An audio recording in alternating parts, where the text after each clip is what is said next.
Hello दोस्तों, चलिए आज हम एक कहानी से शुरुआत करते हैं। त्रेता युग में असुर राजा बलि का दक्षिण भारत में शासन हुआ करता था। हिरण्यकश्यपु बलि के परदादा थे और भक्त प्रहलाद बलि के दादा थे। राजा बलि का शासन स्वर्णयुग कहा जाता था। बलि इतने शक्तिशाली थे कि युद्ध में उनको हराना मुश्किल था।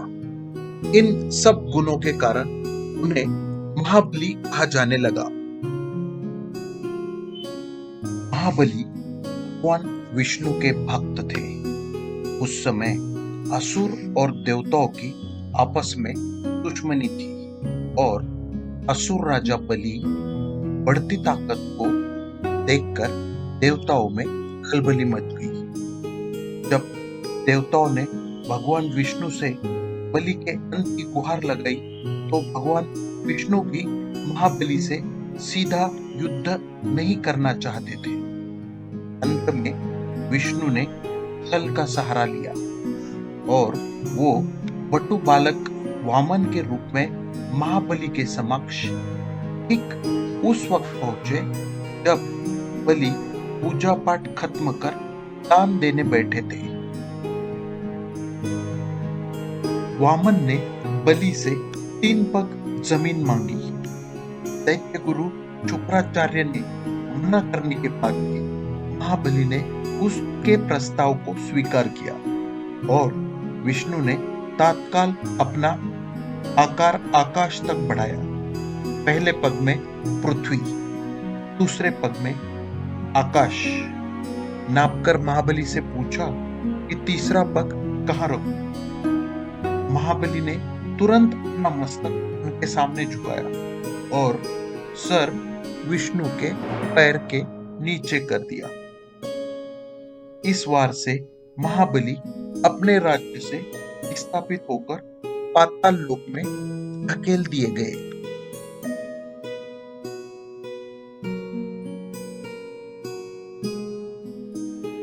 महाबली को पाताल भेजते वक्त श्री विष्णु ने बलि को एक वरदान दिया कि वह अपनी प्रजा से एक बार साल में अवश्य मिल सकेंगे। अंत जिस दिन महाबली अपनी प्रजा से मिलने के लिए वापिस आते हैं वो दिन ओणम के रूप में केरल में मनाया जाता है। दीपावली के महापर्व में आज भी दानवीर बलि के इस त्याग को बलि प्रतिपदा के नाम से मनाया जाता है और महाबलीपुरम वही शहर है जहां पर दानवीर महाबली रहा करते थे।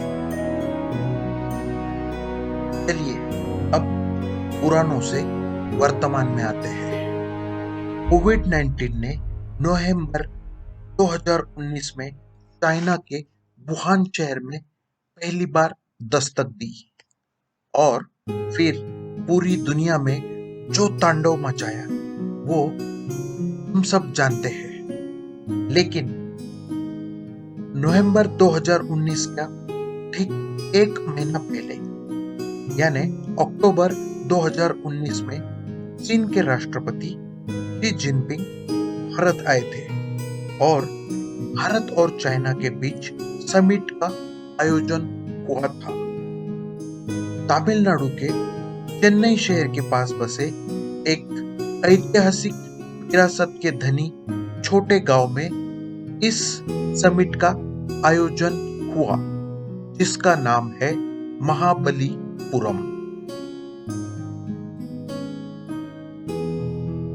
चेन्नई से 55 किलोमीटर की दूरी पर बंगाल की खाड़ी से सटा यह प्राचीन शहर अपने भव्य मंदिरों, स्थापत्य कला और सागरी तटों के लिए प्रसिद्ध है।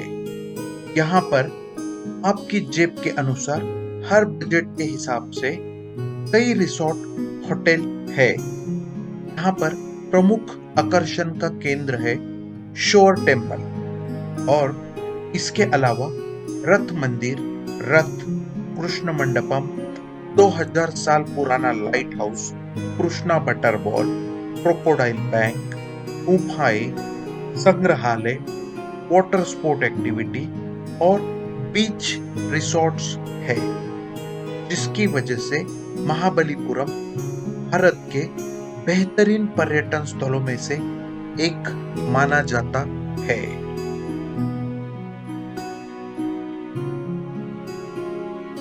अगले एपिसोड में हम महाबलीपुरम के बारे में, वहाँ के एक एक आकर्षण के बारे में विस्तार से बातें करेंगे। दोस्तों, इस एपिसोड को देखने के लिए बहुत बहुत धन्यवाद। आपका स्नेह, आपका प्यार इसी तरह बना रहे और अगले एपिसोड तक आप स्वस्थ रहे, मस्त रहे, खुश रहे और मुझे इजाजत दें। Bye bye.